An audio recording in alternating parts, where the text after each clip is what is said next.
Iblis. Uzoq yillardan beri Bahrom Uchastkovoyning Marjon qishlog'ida aytgan degan. Uning oldini hech kim kesib o'tolmas. Rayini esa qaytarishmas. Qishloqning katta-yu kichigi qo'rqqandan unga so'zsiz bo'ysunar. Bu joyda pishagini pishlaydiganlar yo'q edi, hisob. U viloyat markazidan qishloqqa qatnab ishlardi. Kunlardan bir kuni huzuriga tadbirkor Botir magazinchini chorladi. "Ha, komandir, yo'qlabsiz, tinchlikmi?" dedi Botir magazinchi Bahrom Uchastkovoy ko'rsatgan stulga o'tirmasdan. "Tinchlik. Ammo o'g'ilchamni sunnat to'yi qilmoqchiman. Tanish bilishlar ko'p. To'yga tumonat odam keladi. Ozgina pul kerak. Bor-yo'q 10 ming karam." deya o'rnidan turib Botir magazinchi tomonga yura boshladi. "Komandir, hozir pulim yo'q. Xabaringiz bor, zavod quryapman. Borimni shunga tikdim. Aytgan paytingizda og'zingizga chiqqanini berganman. Pachka Nexia'ni ham o'zim zavoddan olib kelib berganim esingizdami? Demak, pul bera olmaysiz. Menga otkaz beryapsizmi? Keyin bunga pushaymon yemaysizmi?" deya jahli chiqqandan qog'ozni g'ijimladi Bahrom Uchastkovoy. "Yo'qol. Jo'jani kuzda sanaymiz hali." Tadbirkor nozirning xonasidan otilib chiqib ketdi. Bahrom Uchastkovoy esa darrov o'ziga sodiq shotirlarni yig'di. "Ahmad, mana bu narsani Botir magazinchining do'koni-yu uyga, mashinasiga qo'yib chiqsang, bugunoq men uning enasini Uchqo'rg'ondan ko'rsataman. Holiga maymunlar yig'laydi hali" deya Bahrom Uchastkovoy yurdaklariga zarur topshiriqlar berdi va yuqori qo'ng'iroq qilib Botir magazinchining anchadan buyon nasha bilan savdo qilishini darajit qildi. Erta tongdan markazdan kelgan maxsus guruh Botir magazinchining uyi, do'koni va mashinasidan nasha topib qo'liga kishan soldi. Bo'layotgan voqealardan bexabar tadbirkor hangu-mang bo'lib qotib qolgandi. Do'konni pechatlab, tadbirkorni markazga olib ketishdi. Tadbirkorning pastava bo'lishida Uchastkovoyning qo'li borligi butun qishloqqa tarqaldi. Shov-shuv bo'ldi. Qo'ldan hamma ish keladigan Bahrom Uchastkovoyning qishloqda obro'yi oshib, tadbirkor fermerlar u istagan narsani lom-mim demay qo'liga tutadigan bo'lib qolishdi. Shu kuni Uchastkovoy shotirlari ishtirokida ekstrenniy yig'ilish chaqirdi. Botir magazinchi ta'zirini yedi, ammo Arslon fermerning xotini men bilan yurish taklifiga otkaz berayotgani xonimni qaynatyapti-da. Nima qilsam, xonamga quchoq ochib kirib keladi bu qo'g'irchoq.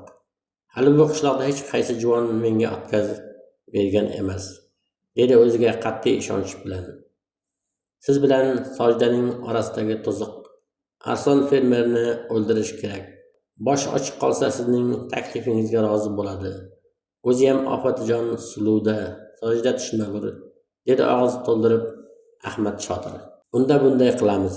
Bugun Sotvoldi fermerning to'yi. U yerga Arslon ham boradi. Samad, sen Arslon bilan do'stsan. Qitay qilgan paytda mana bu zahardan aroqqa bir chimni qo'shib berasan. Qo'rqma. Yoningda o'lib qolmaydi. Uyga borib joni uziladi. Bola paqirning" deya xaltachani Samad Shotirga uzatdi. Samad topshiriqni ortig'i bilan bajardi. Sahar maydondan mototsiklda xabarchilar kechasi Arslon fermerning joni uzilgani, soat 10:00da janozasi o'qilishini qishloqni gir aylanib aytib chiqishdi. Xushxabardan Bahrom Uchastkovoyning ko'ngli yorishdi. U 3 kun o'tar o'tmas Arslon fermer darasiga yo'l oldi. Suvchilar bilan g'o'zaga suv tarayotgan Sojidani imlab yoniga chaqirdi. "O'rtamizda devor bor edi, endi u yo'q. Mashinaga o'tir, shaharni aylantirib kelaman" deya ko'k kiygan Sojidaning qo'lidan tortdi. Ammo Sojida darhol qo'lini tortib oldi. "Men birovning jufti haloli edim. Arslon akam o'lgan bo'lsa ham unga sodiq qolaman. Men siz o'ylaydiganlardan emasman. Meni tinch qo'ying", dedi Sojida qat'iy ohangda. "Sen meniki bo'lasan. Yaxshilikcha taklifimga ko'n.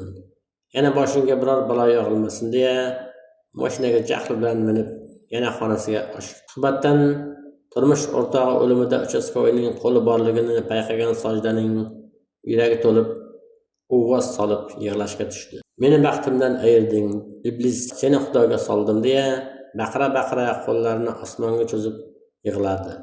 Dod solib, uning yig'isi olis-olislargacha eshitilib turardi. Alamni ichida yutgan uchastkovoy bugun yana yordamchi posbonlar ishtirokida shoshilinch majlis chaqirdi. Ahmad Sojda yana o'tkazib berdi. Nima qilay, boshim qotdi.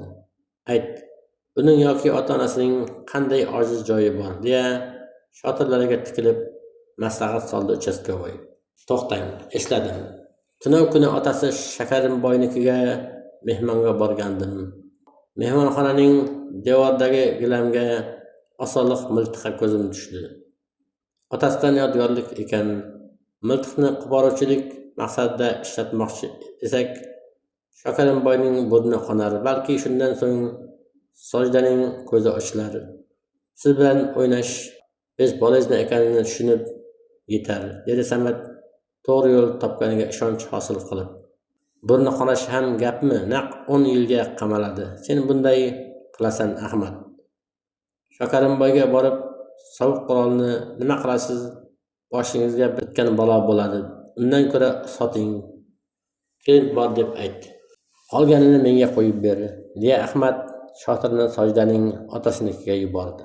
Bu gal ham ish xamirdan qil so'rgudek bitdi. Samat qonun qoidani tushunmagan sodda Shakarimboyni aldab-avrab miltiqni $200 ga savdo qildi va yana qandaydir qog'ozga nimadirlar yozdirib oldi.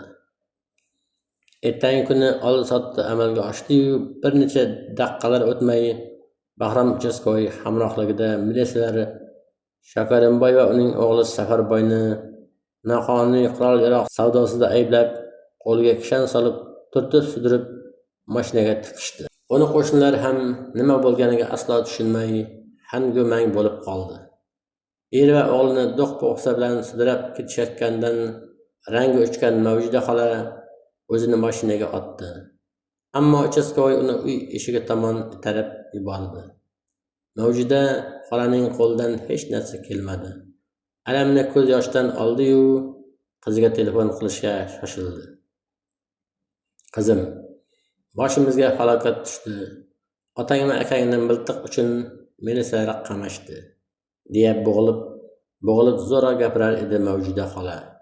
Sovuq xabardan Sojdaning ranglari oqardi. Ko'zlari tinib, hushidan ketdi. Qorong'u aralash paytda telefonda gapira olmagandan xavotirlanib kelgan onasining ovozidan u yana hushiga keldi. Sud bo'ldi. Ota-bola 10 yilga kesildi. Mavjuda xola turmadan chiqarib berishga va'da bergan firibgarlarga 50 ga yaqin mol va minglab qo'yni sotib pul qilib berdi. Lekin pulni olguncha parvona bo'lgan firibgarlar mullajiringni olgach gumdon bo'lishdi. Turmaga ovqat va mayda-chuyda toshib ham ko'p xarajat qildi Mavjuda xola. Shakarimboyning bir umr yiqqan mol dunyosi 1-2 yil ichida havoga sovurilib ketdi. Hech vaqo qolmadi. Ko'p o'tmay uchastkovoy yana majlis chaqirdi. Endi u kapitan emas, qonunbuzarlarni tutib ish ko'rsatgan uchun mayorga aylandi qoldi. Hamma narsa uning qo'lidan kelardi-yu, biroq hali hanuz Obatjon Sojdaga yetisholmay armonda edi. Nima qilsam ekan? Sojda bo'yin egishni istamayapti. Aytinglar, nima qilsam aqli kirib qoshimga boshni egib keladi, dedi shotirlarga maslahat solib. Ammo shu payt bir necha daqiqalik sukunatni buzib, uchastkovoy xonasidagi telefon jiringladi. Alloh, bu Bahrom Nazarovmi? Men mahalla raisiman. Uka, bardam bo'ling. Sovuq xabar aytmoqchiman. Xotiningiz va bolalaringiz iskazdan zaharlanib o'lishibdi. Hozir eshikni buzib kirib xabar topdik. Yetib keling, uka, dedi go'shak ortidagi mayus ovoz sohibi. Ustiga bir satil sovuq suv quyilgandek Bahromning a'zo badani muzlay boshladi. Bo'g'zida nimadir tiqilib qoldi. O'zini o'nglab eshikka urdi va mashinaga o'tirib hech kimga biror nima demay, viloyat markazi tomon olovni uchirib ketdi. Chang ko'charida katta tezlik bilan uchib borar ekan, qishloqdan chiqishdagi shayton ko'prikning o'rtasidagi turgan qochqor ho'kizga ko'zi tushdi. Uni aylanib o'tishga chog'langan Bahrom tezlikni sekinlatmoqchi bo'ldi-yu, lekin mashina rulini boshqara olmay qoldi va mashina to'lib oqayotgan kanalga ag'darilib ketdi.